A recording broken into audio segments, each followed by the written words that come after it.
Good morning, bon matin. The Liberals are holding their only leadership debates today and tomorrow.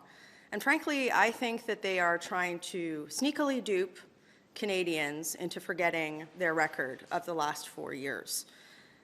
Things like doubling housing costs, doubling our national debt, making our economy weak, increasing crime, and juicing the fentanyl crisis, putting our country at risk of economic devastation in light of the threat of American tariffs.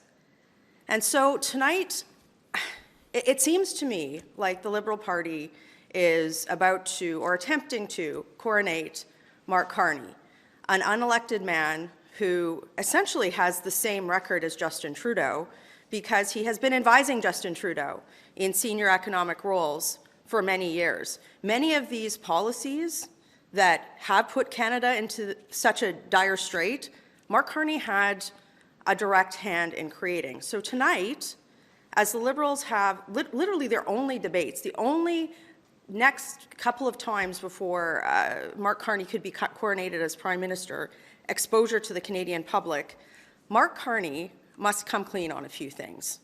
First of all, in the last 2 weeks, we've seen Mark Carney sneakily imposing a shadow carbon tax. So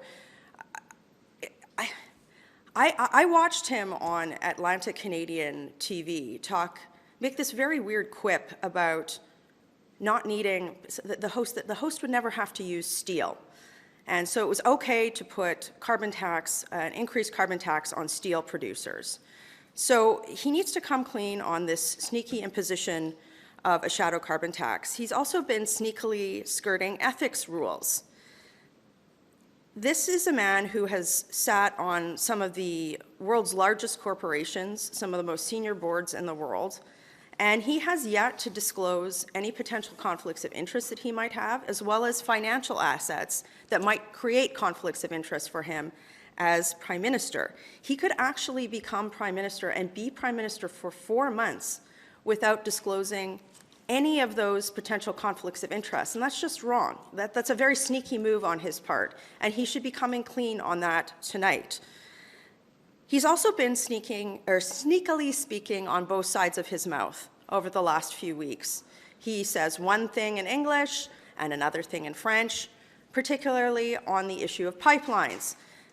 Conservatives have been very clear in both English and in French that we will build a pipeline. We will ensure that there is a pipeline built from west to east. But Mark Carney needs to come clean about his sneaky double-sided words on that matter. He's also been sneaky about saying he would use emergency powers, and he needs to come clean about what that means. And I'll also say this, this sneaky accounting trick that he's talked about, it's a scam.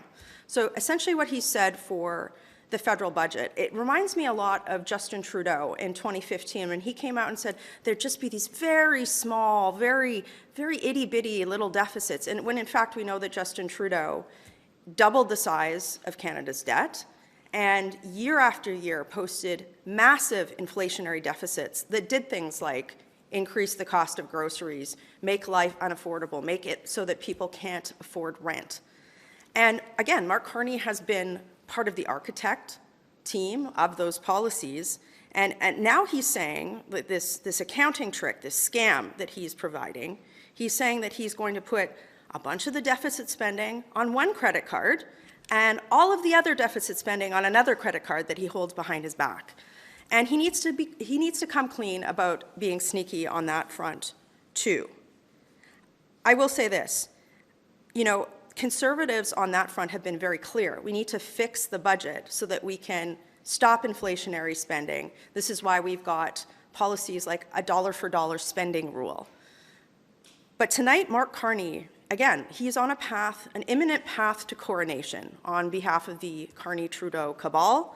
So he needs to stop being sneaky, explain some of his contradictory remarks that he's made over the last few weeks and contradictory policies that he has, and just basically come clean with Canadians because we feel he's just like Justin.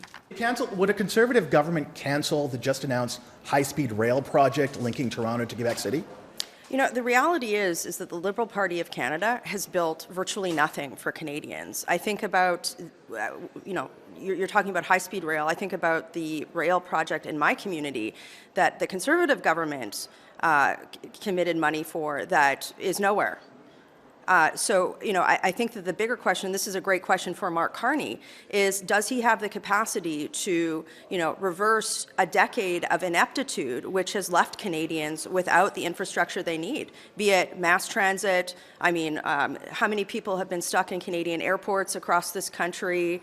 You know, the reality is that the Liberals do not have the capacity to build anything, and Conservatives have put forward, you know, I think a lot of very smart policy that would fix the budget and would, you know, stop just the ineptitude of the Liberal cabinet that we've seen over the last 10 years. Ms. Rempel-Gardner, how concerned are you about the diminishing lead in the polls for the Conservatives?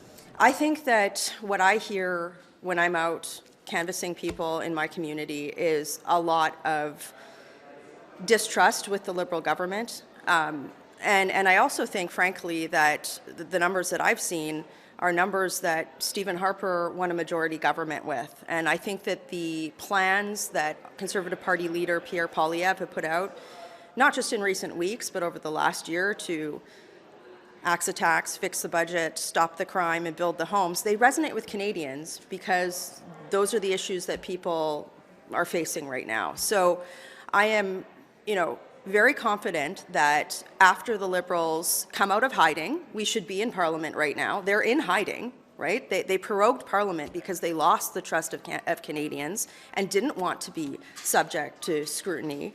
That, you know, when we are in an election campaign, you will see that message, that plan that our leader's been consistent about resonate with Canadians. But, you know, I think that, again, these are questions that Mark Carney should be answering right now too, right? And this is why we're out today saying that on some of these key issues, again, the Liberals are just trying to dupe Canadians into forgetting their record of the last 10 years. We will not allow Canadians to do that. It frankly doesn't take a lot of work because Canadians are living with the results of those policies. And again, I just think that the plans that we've put forward are resonating with Canadians because they're compassionate and they strike to the heart of things like affordability for groceries. Last question. How much of a threat does Mark Carney pose to a Conservative victory? I think the question is, how much of a question does Mark Carney pose to average Canadians? You know, no, but that is the question that I think people need to be asking, given how sneaky he's been. For me, as a representative who has been locked out of Parliament, I am literally locked out of Parliament right now because of the Liberal government. And I also have to reemphasize something here. Mark Carney has been at the helm of a lot of the financial and economic decisions that have been made by the Liberal government over the last several years. And, you know, there was a great article, I think it was in the Toronto Sun today, talking about how, you know, a combination of Mark Carney with American tariffs would ruin the Canadian economy because he does not have a plan to make our country more resilient in face. His entire lifetime of policies have been putting forward things that have actually put Canada in this position of weakness right now. So, you know, again, I think that tonight, you know, Mark Carney needs to come clean on a bunch of these issues. And I do think that Mark Carney poses a giant challenge for Canadians and a giant threat to Canadians. Thank you. Thank you, Missy.